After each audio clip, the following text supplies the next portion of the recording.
Luka has been quoted in saying that the Warriors are preparing for the post-Steph era. Steph is still not just the best player on the team, not just the guy who sells all the tickets, but a guy that's still capable of putting up incredible moments. He's not the player that he was 10 years ago.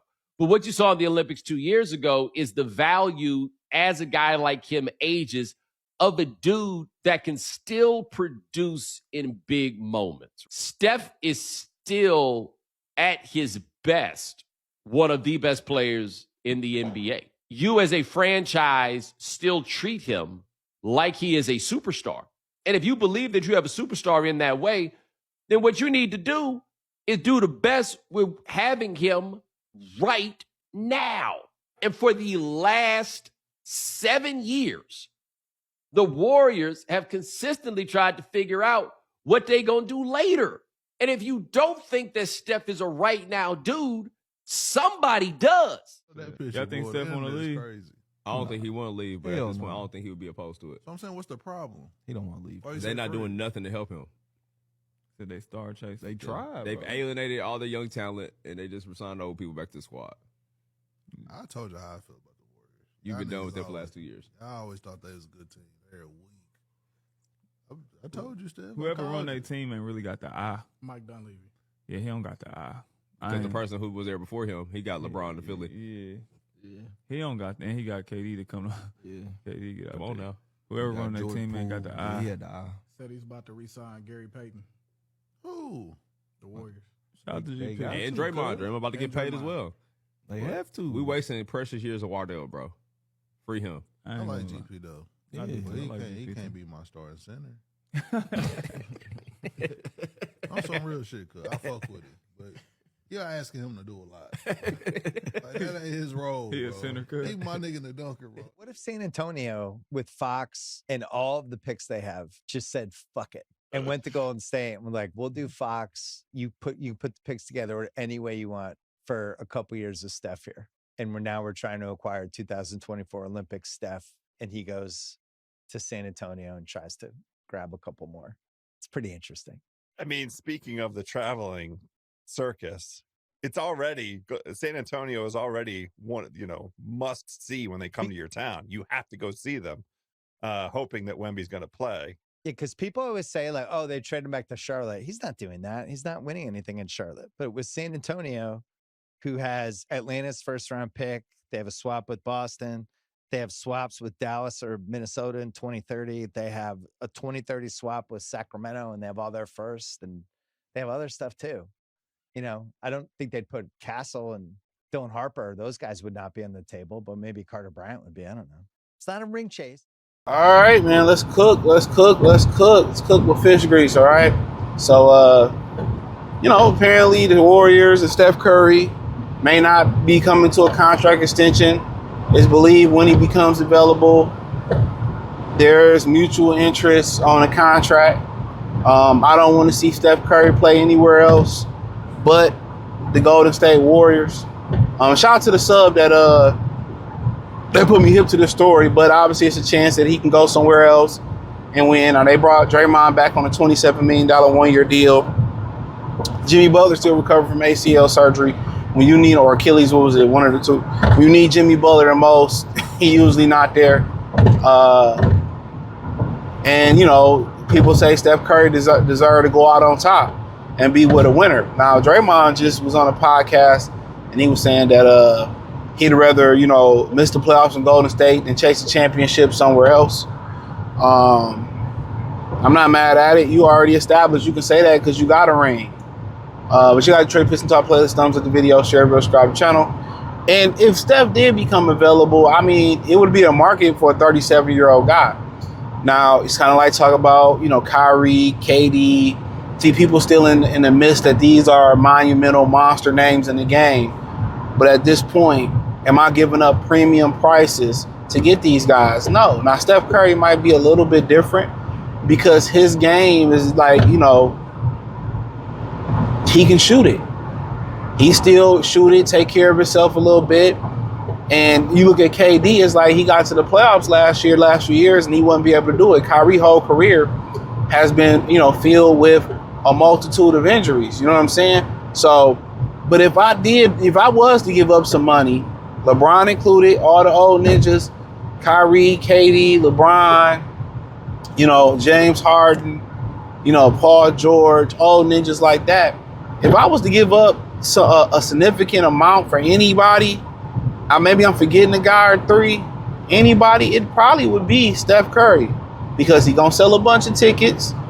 And also, if I'm the Detroit Pistons, I got a team, depending on what I'm got to give up, I got a team that can get me there.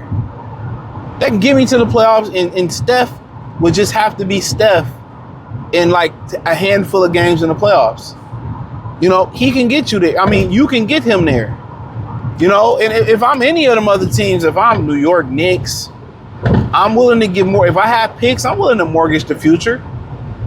Maybe a little bit different for the Knicks because Brunson already a defensive liability, but hey, I fucking figure it out. I fucking figure it out. If I'm any of them teams that's on the fringe of getting over, if I'm San Antonio, if I'm saying maybe they won't trade him in the West. If I'm San Antonio, I'm willing. Hey, look here. It's kind of hard. We start talking about getting up to young boy Carter Bryant, and I'm probably willing to do that. But maybe you feel like you close enough to win a championship, you don't have to. But if I'm the Pistons, bro, I would do it. I'm not giving up for Sarge Thompson or nothing like that. But, I'd do it. I give up 3-4 years of first round picks to them jokers. I give up Ron and I don't even know what else they got. I give up Ron and Dennis Jenkins. Fuck it. I mortgage the future for Steph Curry. It's a gamble. But in reality, you're going to make your bread back. But it's kind of hard seeing Steph in a different jersey. But him next to Cade, he'd be able to shoot it, lights out. But ring chasing it ain't no fun when you going in there and you ain't got a chance to win a championship. Maybe you look at a team like Denver, But honestly, one of the reasons why you look at Miami, I don't think they got the cap to do it if they want to keep their main guys. But one of the reasons you look at a team like Miami and Detroit or the Thunder, or you look at San Antonio, is because you can hide Steph defensively.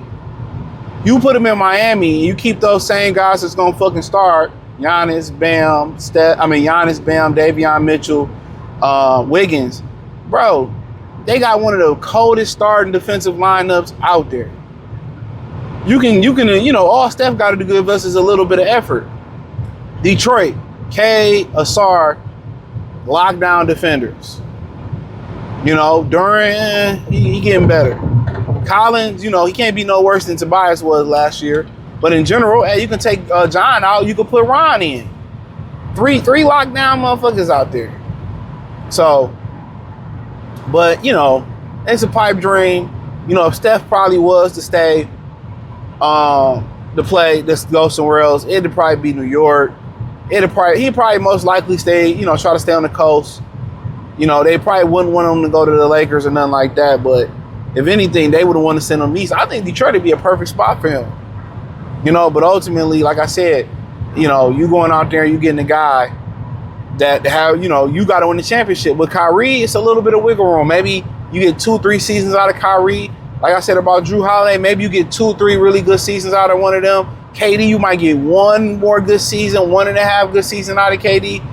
So the Pistons is honestly, the Pistons and the Spurs and what the Thunder is doing with overturning their roster with some of their draft picks they got and still are getting. Ain't really no point in mortgaging the future, bro. Ain't no point. It comes a point where you gotta start paying motherfuckers, and that becomes a problem. Whereas they develop, you start to see deficiencies still not turn into strengths. The Thunder are there with the overturned roster, and they still got draft picks, so they're gonna stretch it out. The Spurs ain't there yet. The Pistons getting there, But in general, Steph Curry in Detroit, I wouldn't knock it. I would understand why they went to go do it. But in general, if you want to go out there and you want to spend big capital on somebody, you want somebody, like I said, 26 years old, like I'm just saying, like Tyler Hero, if you can keep him healthy. You want somebody in that age group. Late 20s, Jaylen Brown, mid 20s, Tyler Hero. You want one of those guys that got some juice left in the tank. You know, they got plenty of juice left in the tank. You know, even before I would take a chance on a KD or Kyrie, I would take a chance on Jalen Williams if I feel like I can help him with a soft tissue hamstring injuries. But hey, thumbs up the video, share the video, subscribe to the channel. Appreciate the love, support. Hit the link in the description. You can find me everywhere from Facebook, Kick, Twitch, Instagram. Peace. Let's bring him in to talk about the idea of what kind of haul does Steph Curry get right now? Because I want to make the argument that Steph Curry is worth more to other teams than he is to Golden State, but the sentimental value of having that kind of star, the announcement your organization makes to its customers, getting rid of that guy, that one hurts in a way that's unusual. That one hurts more than most players leaving most teams, given that he's the scrappy underdog, the small guy, the best shooter in the history of the league. I mean, what are your thoughts on what it is that we're presently discussing, that the next freedom that's going to be sought by a major star player in that league that's going to be coveted and create a lot of talk is Steph Curry? Yeah, so the Warriors in Chase Center, Dan, have these suites. They're called bunker suites, in which you're not even outside. You're underneath the bleachers inside this personal place where you have a personal chef, a sommelier, and a big jumbo screen that can play 9 different games or 1 different game. And the trick is with these bunker suites is that they actually do have a set of seats out in the lower bowl if you want to go back, pop up, and watch the game. But they're kind of like in the 7, 8 rows off the floor, not like your typical luxury suite. These seats have cameras over them so that when you're in the bunker, if you want to say, I want to watch the game, but I don't want to watch the TV broadcast. I want to watch what the game would look like from my seats if I was sitting in those seats. They hit a button, and that wall of screens in that bunker turns into the actual view, meaning you can see both baskets. There's no camera pan. It's like you're sitting out there. They don't do that for D'Angelo Russell and, what's his name? Bobby Portis to be running up and down the floor. They do that because people pay a ton of money to see Steph Curry. There is so much money that's being made by the Warriors by just having this dude there that any conversation about, they should trade him, you're out of your mind. There is no way they're trading him, not until he says, get me the hell out of here. I hate it here.